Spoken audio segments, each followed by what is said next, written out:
Welcome to the Emmanuel Croydon Sermon Podcast. We seek to be a place of unconditional welcome, Christ-centered revival, and deep discipleship for our generation and the next in South Croydon and beyond. We hope you enjoy this sermon from our morning service. Matthew 11:25.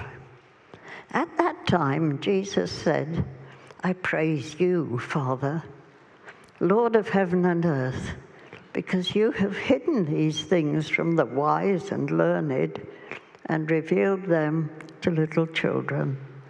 Yes, Father, for this was your good pleasure. All things have been committed to me by my Father. No one knows the Son except the Father, and no one knows the Father except the Son, and those to whom the Son chooses to reveal him.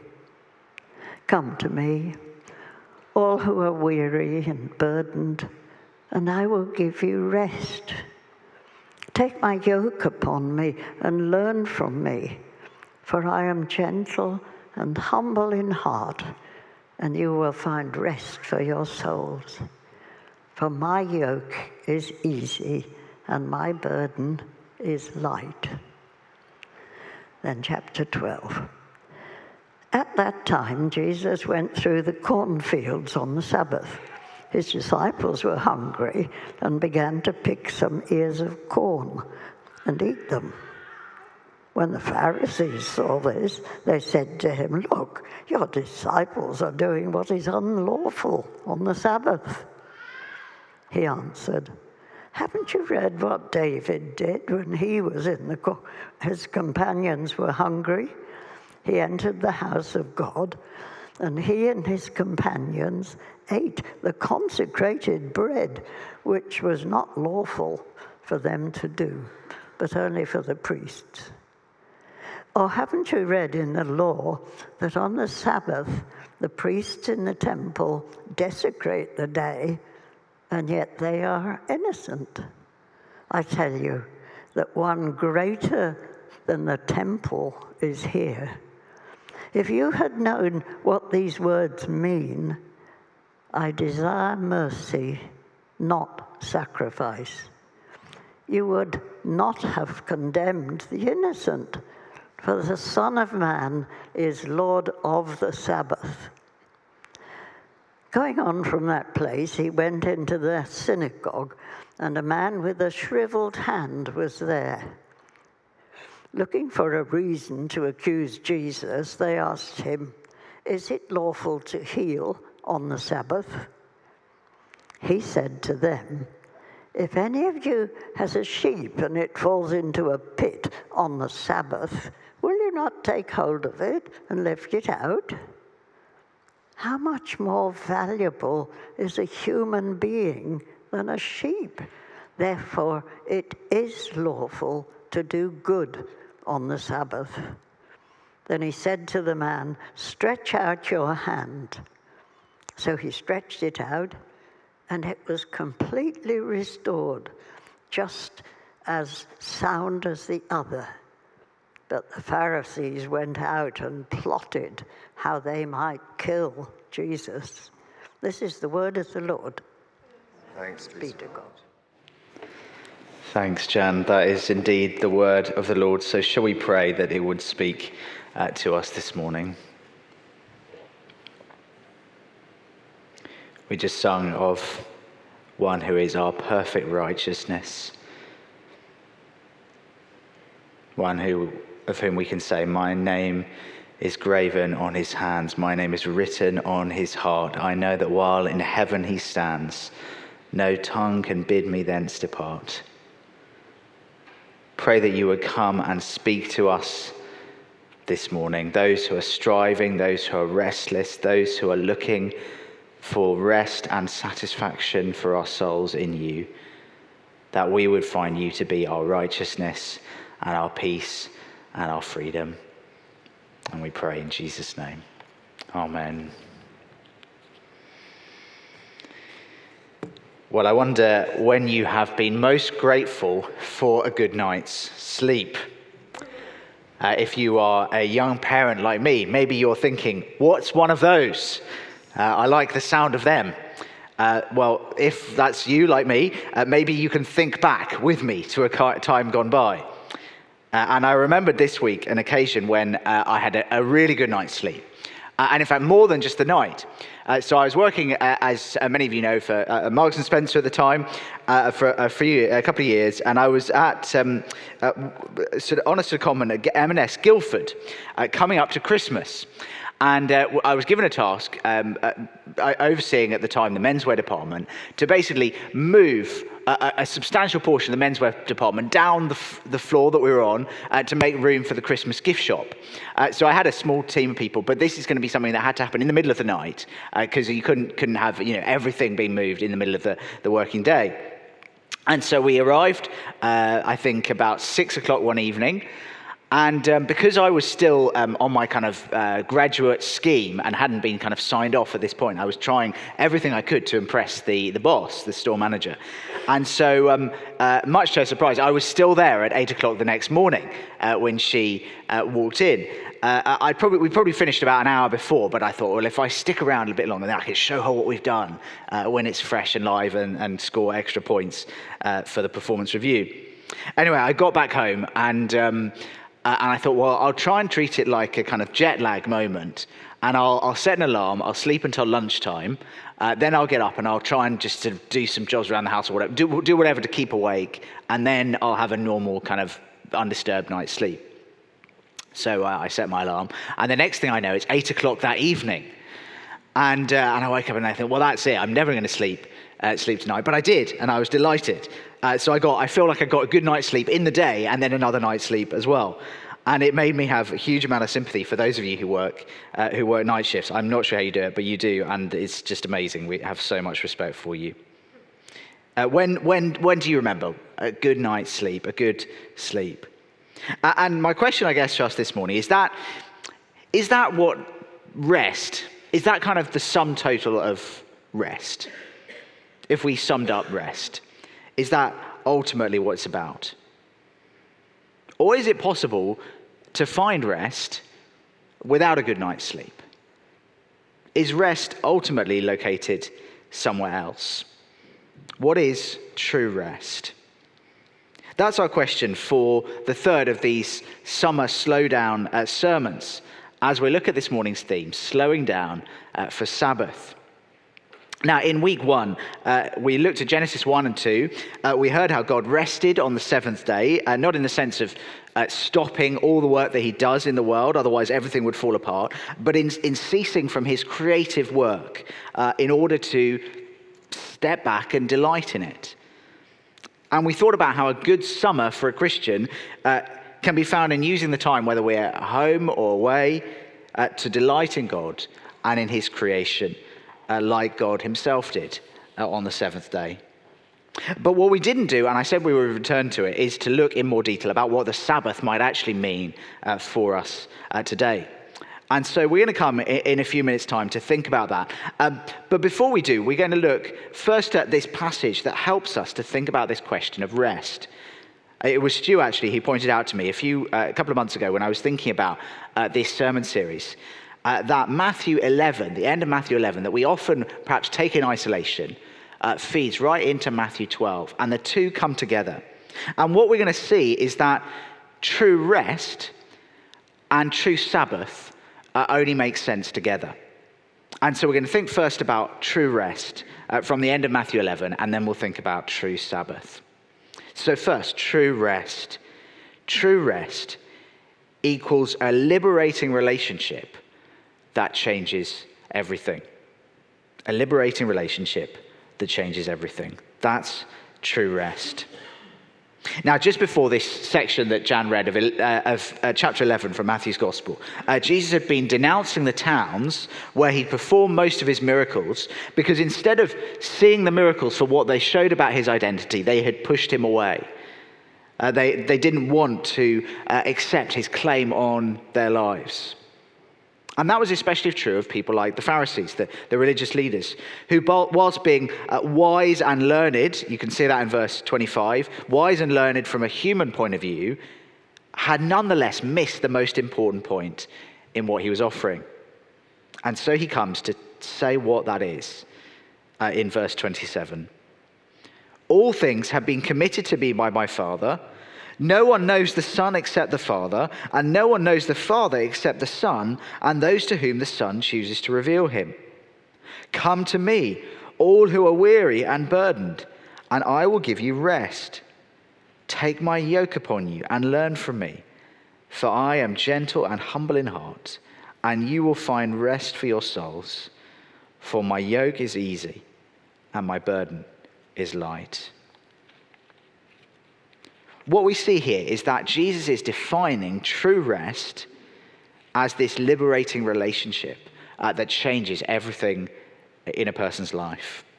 And let's just break that down. First, it's true rest because Jesus offers this liberating relationship. Come to me, he says, verse 28, come to me, all who are weary and burdened, and I will give you rest. Now, Jesus is talking at a time when the religious establishment have created this very heavy burden on the people. It started out from a good desire, a desire to obey God's law, but they actually end up adding and adding and adding all kinds of man-made interpretations and extra laws. And in the process, they turn the good gift of the law for a relationship with God into a burden too heavy for people to carry. Jesus put it like this later in Matthew's Gospel. He said, they tie up heavy, cumbersome loads and put them on other people's shoulders, but they themselves are not willing to lift a finger to move them. And a prime example of that was how they treated the Sabbath, as we'll see in chapter 12.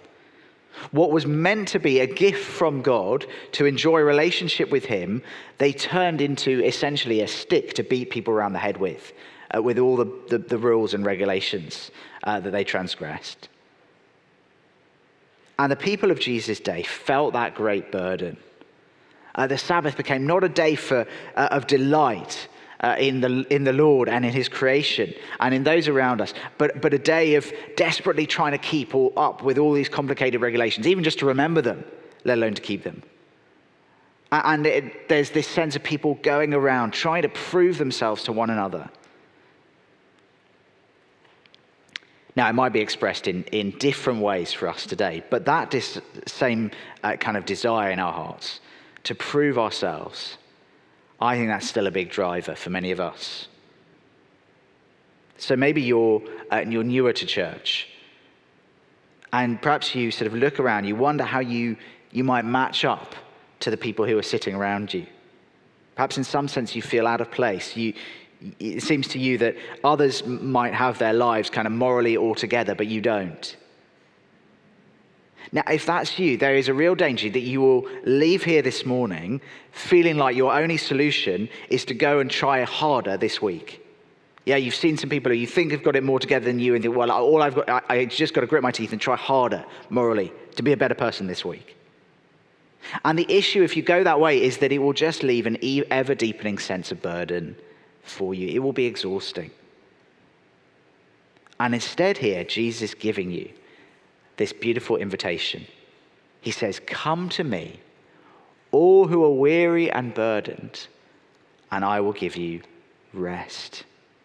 The whole reason Jesus had to come and die on a cross is we could never make ourselves right with God by our own moral effort. We're in fact so far away from the completely perfect and holy God that he is, set apart from us, the maker of the whole universe. We can't get ourselves away from the right judgment we deserve. We can't get ourselves into a relationship with him without his grace, his free and unearned goodness to us.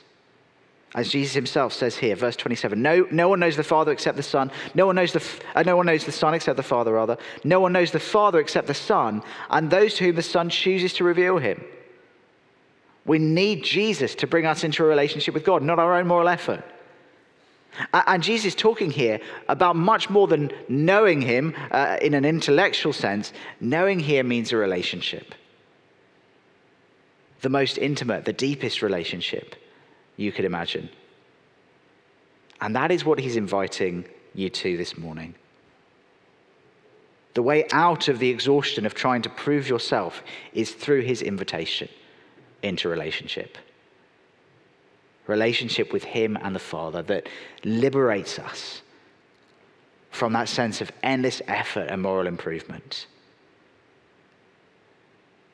That is the true rest that he's offering. Come to me, he says. And would you do that?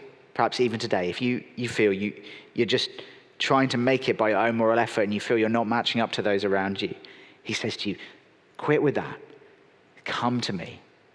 Accept my free offer of liberating rest.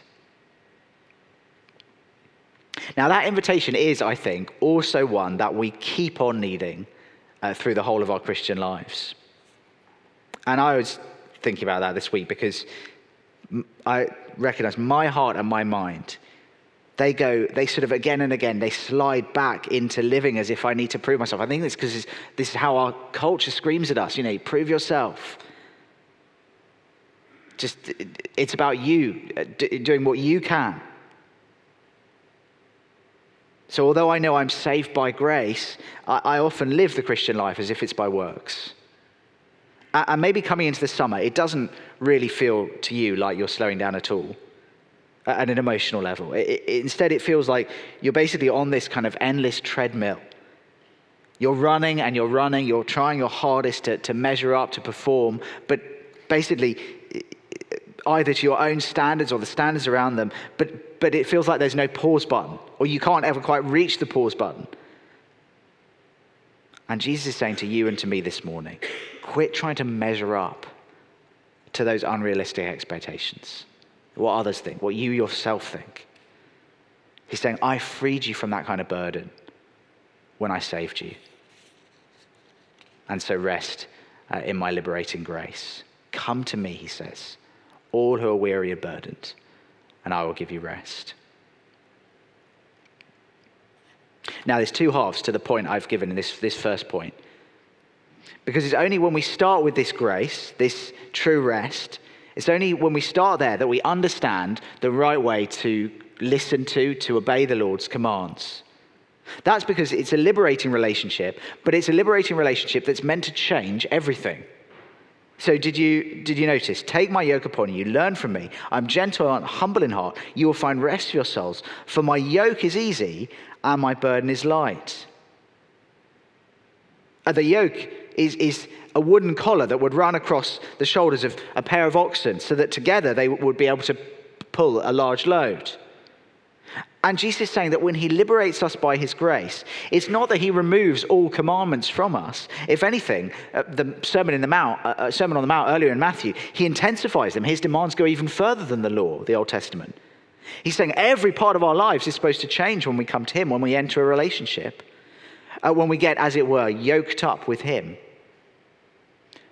But his yoke is not the crushing weight of expectation, of trying to prove ourselves. It's the yoke of loving to obey him as we enjoy our relationship with him. Here's how one person has put this. Jesus' yoke is easy, not because it makes lighter demands, but because it represents entering into a disciple relationship with one who is gentle and lowly in heart. So that's the first half of what we see from our Bible reading this morning. True rest, a liberating relationship that's meant to change everything. And now here's the second part. We come into chapter 12. If that is what true rest is, if true rest is all about entering into and experiencing this liberating relationship that then spills out into changing everything, then true Sabbath is all about enjoying that relationship. All about enjoying the liberation that changes our lives. Now, I said before that the religious leaders had added lots of extra commands to what the Old Testament says about the Sabbath. And here's what I mean. It's very striking. As you kind of look up the bits about Sabbath in the Old Testament, there are only a very small number of activities that are ruled out specifically. kind of counted as work, as it were. So people were not to kindle fires or carry heavy burdens. They were not to buy or sell. They were to use the day to honor the Lord rather than just sort of choosing to do whatever they want with the day. But that's basically the sum total of what's specified. And the problem is that over time, the religious leaders have thought, well, God's not said very much here about what we should and shouldn't do. Maybe we should kind of interpret it a bit more for him. And that's why you end up with this huge list. There were lists in Jesus' day, as many as 39 different classes of work that the religious leaders believed profaned the Sabbath. And it became this exhausting burden for the people. And instead, Jesus had come to bring this liberating relationship. And so here in chapter 12, what Jesus is doing is to show these religious leaders what the Sabbath is really all about. They're people who should have known this from their Old Testaments, but all their kind of extra rules and regulations have buried its true meaning for them. For example, one of the extra loads forbade people from picking grain on the Sabbath in the kind of way that his disciples do. So they're going along on Sabbath morning, they're hungry, they start to pick these the heads of these grain, they start to eat them. And Jesus is showing in the reply, as you look at that passage, that the issue with the religious leaders is they've forgotten their Bibles. So he says to them, don't you remember how King David did a similar thing with his followers? He ate the consecrated bread of the temple. They ate that with him. Normally only the priest could eat that lawfully. But the priest at the time allowed them to do that. And it was because he understood the spirit of the Sabbath law. It was more important not to let David and his men go hungry. And next, Jesus gives another example. He says, look, well, the priests regularly work on the Sabbath, and no one condemns them. In fact, he says they're guiltless, they're innocent. Again, it is recognized that the priests need to do their work on the Sabbath. That's regarded as more important. That if they didn't do their work on the Sabbath, they'd be failing in their obligations. And no one's condemning them. It's right for them to work on that day. And so after verse 5, if you're following, the Pharisees would have realized that Jesus was putting himself basically at least on a level with King David, their greatest king, and at least on a level with the priests. But he actually takes it even further, as if he's sort of reading their mind. He says, I tell you that something greater than the temple is here. If you had known what these words mean, I desire mercy, not sacrifice, you would not have condemned the innocent. For the Son of Man is Lord of the Sabbath. Jesus is saying, look, I'm greater, not only, if you're thinking it, than King David and the priests, but even than the temple itself.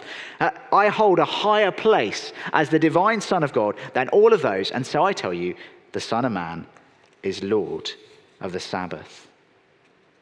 In other words, Jesus calls the shots when it comes to Sabbath, not our man-made rules.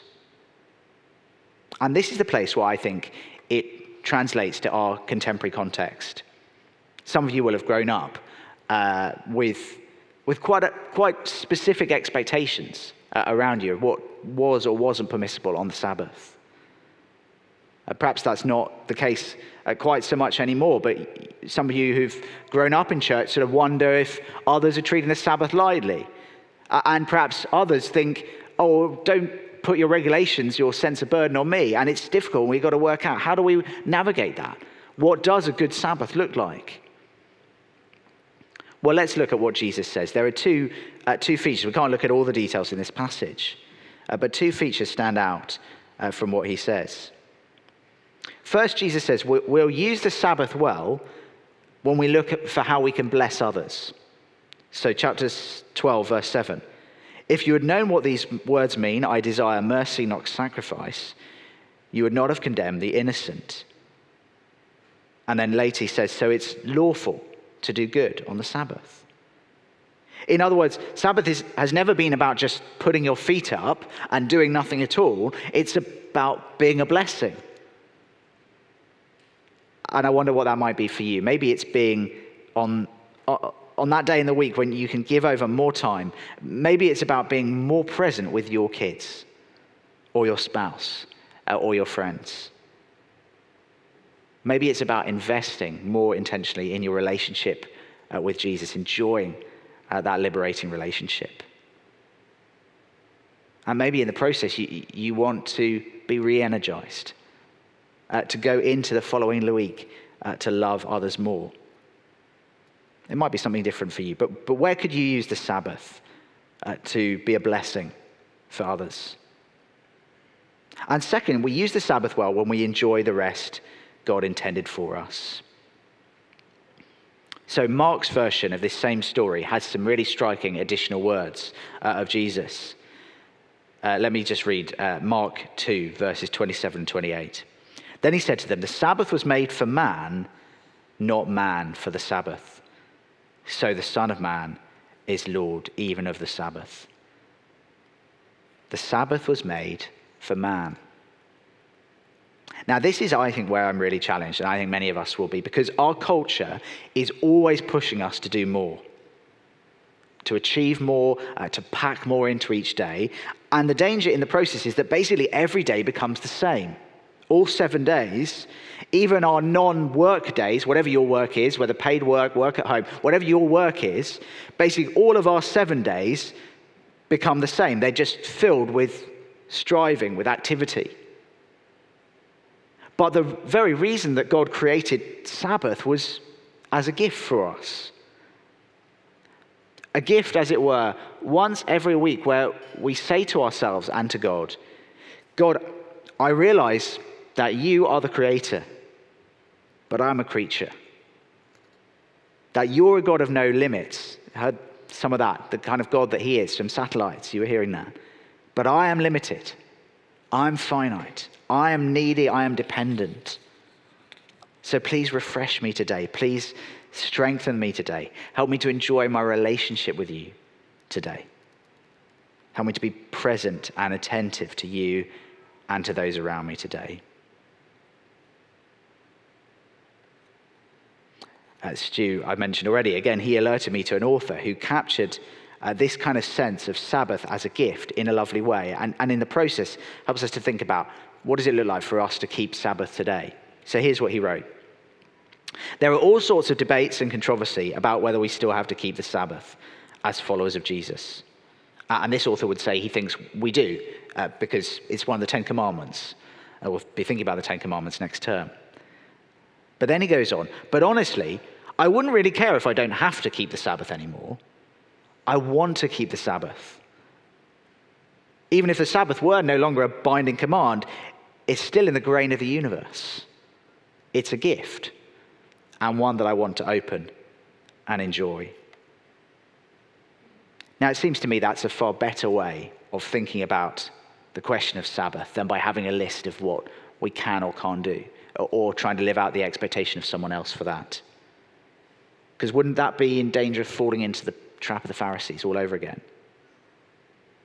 So instead of having a list of do's and don'ts, here's perhaps a better way to approach the Sabbath. To choose each week to accept God's gift of a day, to enjoy our relationship with him, with others, with the creation. So just as we close, here are 2 specific suggestions for using the Sabbath well. First, find the day that works for you. Now, I say that deliberately. I've said Sabbath. I haven't said Sunday. And I'm very aware people have, just by nature of the world that we live in and your commitments and where you've been able to find work and what's possible, Sunday may not be the most obvious Sabbath for everyone. It's not for me. Saturday is more my Sabbath. Work Sunday to Friday, and Saturday is the day that I can give more time to being present with family, present with the Lord, present with others. So find the day that works for you. Second, ask yourselves 2 questions. And I think these questions are really helpful to prevent us from either comparing what we do on the Sabbath to others, or feeling guilty, or looking down on someone else. So first, what would hinder my relationship with Jesus today? If he's Lord of the Sabbath, then what would stand in the way of him being Lord for you today? on that Sabbath day? What do you need to avoid doing that would hinder your relationship with him? And that will vary from person to person. So maybe for you, if your work is on a screen all week, it's screen time. That'd be one of the things for me. Extra screen time is not going to be as good. Or catching up on work emails. Or even, as I was tempted to do last night, and you can tell me if it was wrong not to, looking over the sermon on the Sabbath that I was giving this morning on my Sabbath. Yeah? What is it for you that won't actually help you to rest on this day? And it won't be the same for all of us. The main thing is to ask yourself, what will hinder me from delighting in Jesus or my relationship with him today? And then what will help my relationship with Jesus today? So maybe it's some kind of uninterrupted extra time with him. Or if it's on a Sunday for you, as it will be for many, then with his people. More time to enjoy that relationship. Or perhaps more uninterrupted time with family and friends. And on that day, whichever day it is for you, what especially is good for us is to remember what we've been seeing each week, to take that time to remember we're a creature, we're limited, that's a gift, and to remember that we enjoy this liberating relationship with Jesus, the one who said, "Come to me, all who labor and are heavy laden, and I will give you rest." Thanks for listening to the Emmanuel Croydon Sermon Podcast. For more information about our church and everything we have going on, visit our website, emmanuelcroydon.org.uk. Go in peace to love and serve the Lord.